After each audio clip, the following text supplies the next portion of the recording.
Hörmətli dostlar, yenidən sizi salamlayıram. Bir tarix oxuması və ya tarix kitablarında yazan ilk insan düşüncəsi haqqında fikirlərimi sizinlə bölüşmək istəyirəm.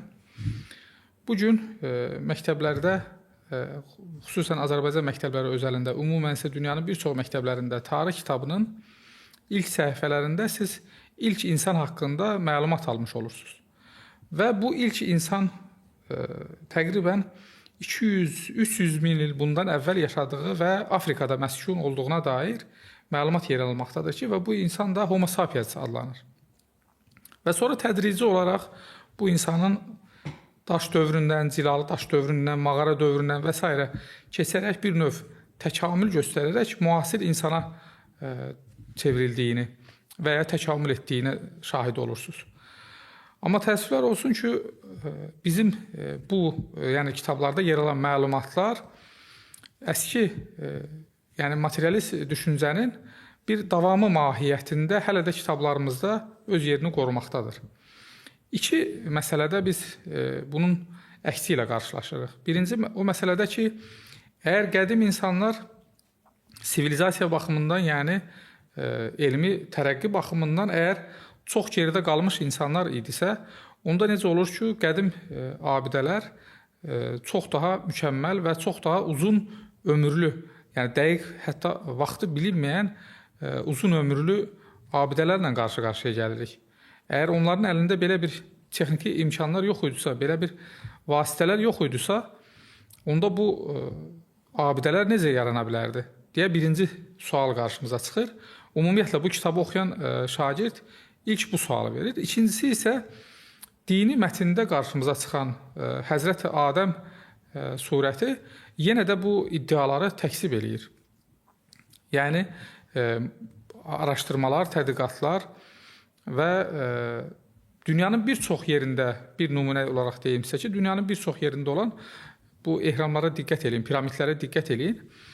Onların çox mükəmməl bir şəkildə düzəldildiyini və müasir texnologiya ilə belə düzəldilməyinin mümkün olmadığının şahidi ola bilirik biz.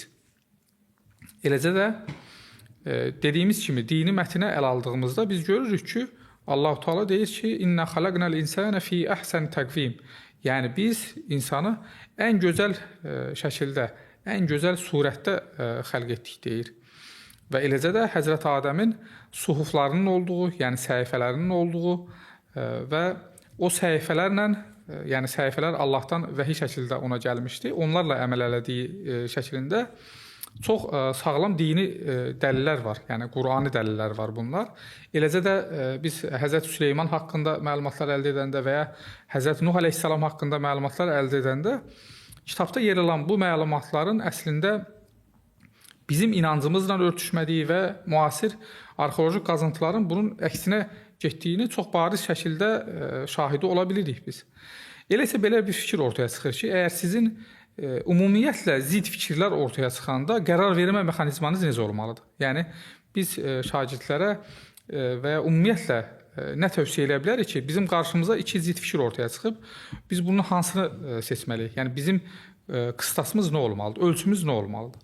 Məsələn, diqqət eləyin, bir vaxtlar təqribən 50 il bundan əvvəl, ya da 70 il bundan əvvəl çox böyük bir şövqlə, böyük bir təbliğatla deməyə çalışılırdı ki, təbii olmayan gübrələr məhsuldarlığı yüksək miqdarda artırdığı üçün onlardan istifadə olunmalıdır. Lakin bir zaman keçdikdən sonra bunun tam əksi ortaya çıxmağa başladı və əslində təbii olanın daha davamlı olduğu və daha faydalı olduğu, digərinin isə çox zərərli olduğunu iddia etməyə başladılar.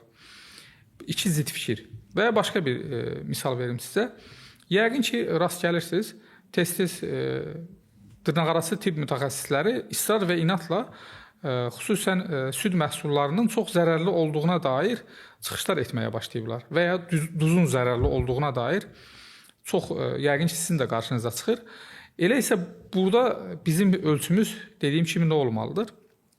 Əlbəttə, inanclı insan üçün bu heç bir düşünməyə və ya araşdırmağa, dərin düşüncələrə qərq olmadan, inanclı insan üçün bu birmənalı şəkildə bir həqiqət vardır. O da ondan ibarətdir ki, Əsnauzubillahil aliyyil-azim, Zəlikəl kitabu la raybə fihi hudəl lil muttaqin. Yəni bu kitab, yəni Quran kitabı inananlar üçün və ya müttəqilər üçün və ya Allahdan qorxanlar üçün bir hidayət rəhbərdir. Yəni yol göstərən bir kitabdır.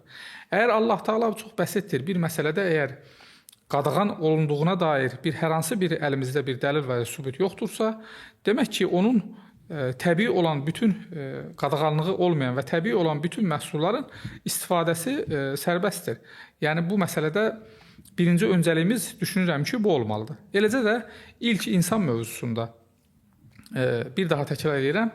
İlk insan mövzusunda da bütün istir Quranda yer alan məlumatlar, istir digər, yalnız Quranda deyil, digər dinlərin də müqəddəs kitablarında yer alan məlumatlara görə əslində köhnə qədim insanlar, yəni tarix kitablarında verildiyi şəkli ilə hər hansı bir təkamüldən keçərək qətiyyən yaradılmamışdır.